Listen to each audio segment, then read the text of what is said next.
When Captain Popa got up early this morning, his 7-year-old son was still asleep. It's one of those chilly days on the Black Sea, and the captain is on duty to secure the European Union's outer border. Romania is waking up to a new phenomenon. Small boats filled with refugees are crossing the Black Sea from Turkey towards Europe. For now, the numbers of these illegal migrants are small, much smaller than in the Mediterranean, but they're growing. Stop your engine. Stop your engine. It's training time. In the drizzling rain, Captain Popa and his men practice intercepting a migrant's vessel. A few days ago, it wasn't an exercise, but for real. In the middle of the night, a storm broke out, and the sea was rough. We discovered the desert of drift with no lighting, no navigational light, no human activity on board. After 10 minutes, appears approximately 20 people, women, men, and a little child. And I thought that after 2 or 3 days on sea, seeing a child on that time smiling, it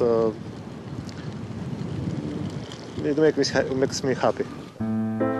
Captain Popa saved the life of baby Huner. She was born 5 months ago in Turkey, in a camp for Syrian refugees. Huner means art in Kurdish. Her father Ali dreams that someday she will be a musician. When Islamic State militants attacked the northern Syrian town of Kobane last year, Ali and his pregnant wife fled. He paid 6,000 euros to have them smuggled from Syria to Europe, from war to peace. I'm just in 27. I see war and killer men and people dying in front of my eyes. I see them cut their leg cuts because border of Turkey is bombed. This man, you know him very well, and he dying. His life, his goes, is very difficult. It's not easy to see your home is destroyed just in moments. Go in the air. Captain Popa's father and grandfather were both priests trying to save souls. Today, Captain Popa says his raison d'être is to save lives and catch smugglers. He rescued 70 people on the tiny vessel that carried baby Huner. Most of them were fleeing the war in Syria. Among them were 3 Turkish smugglers. They were arrested for having organized the crossing illegally during a storm and risking the lives of everyone on board.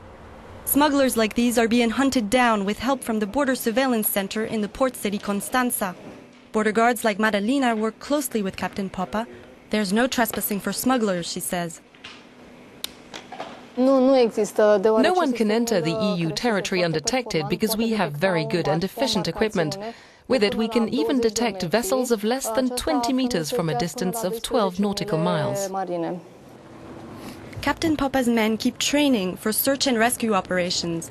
They could be dealing with a lot more illegal migrants in a few years' time if Romania finally joins the Schengen area.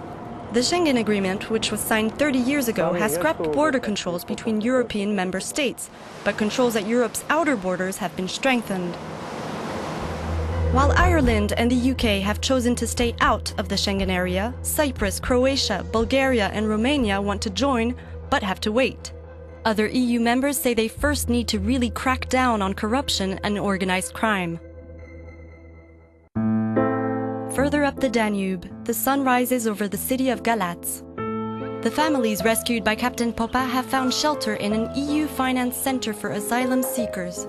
This man fled Aleppo, where he worked as a hairdresser. His children are still in Syria, and he wants to get them out of there quickly. But smugglers are all shameless liars, he says. The Turkish smugglers sent me pictures on my mobile phone of what the boat would look like, 5 stars. And they told me the trip across the Black Sea from Turkey to Romania would only take 10 hours. But there was no yacht. There was just a dilapidated boat with no food. And instead of 10 hours, it took us 48 hours. Halfway through the trip, in the middle of the stormy Black Sea, the commander of the smugglers suddenly gave us orders. No more mobile phones, no more smoking, nothing. The atmosphere got very, very tense and threatening. And then came the huge waves.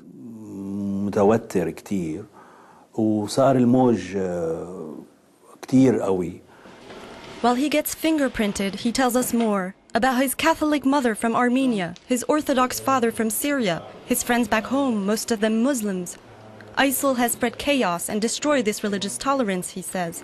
And civilians caught in the conflict become easy prey for smugglers who charge them a fortune to get to Europe. I made a deal with the smugglers. They'll get 9,500 euros to bring me from Turkey to Germany. To make sure that I arrive in Germany, the money is deposited in the hands of a go-between. Once I arrive in Germany, I have to call him on the phone, and he hands over the money to a third person. Just 1 in 4 beds at the Galat Center is occupied. Most refugees don't want to stay in Romania, they want to keep heading to Western Europe. But they could be stuck here for a while, so some of them attend Romanian language classes. It appears that the smugglers' network is linked to criminal gangs in Romania, Germany and Turkey. This gang of smugglers is based in Istanbul. They lost a lot of money and need fresh money urgently. And that's why they put pressure on the Romanian go-between. And then that man tries to pressure us, the refugees in the camp. They're phoning us, ordering us to run away, and promising to smuggle us further on to Germany. Bucharest, the Romanian capital. At the headquarters of the National Border Police, officers work with sophisticated equipment made by German-French company EADS. The contract was handed out years ago, without a public tender. There have since been allegations that the Germans bribed Romanian officials to secure the contract. The public prosecutor's office in Munich told Euronews the investigation is ongoing. While the European Commission says that on a technical level, Romania is ready to join Schengen, several EU countries like the Netherlands strongly oppose its application. The Romanian border police are tired of the political hurdles. My colleagues and I are very frustrated that Romania is not yet part of the Schengen area.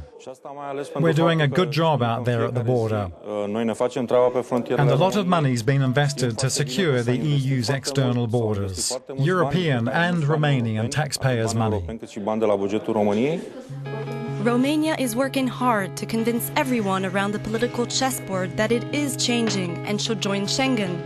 But like many refugees, Ali plans to move on. He wants to take his family to Austria, to give his baby a brighter future. I plan to go to anywhere in the world to live as a human being. Just this. To live a respectable life. Just this.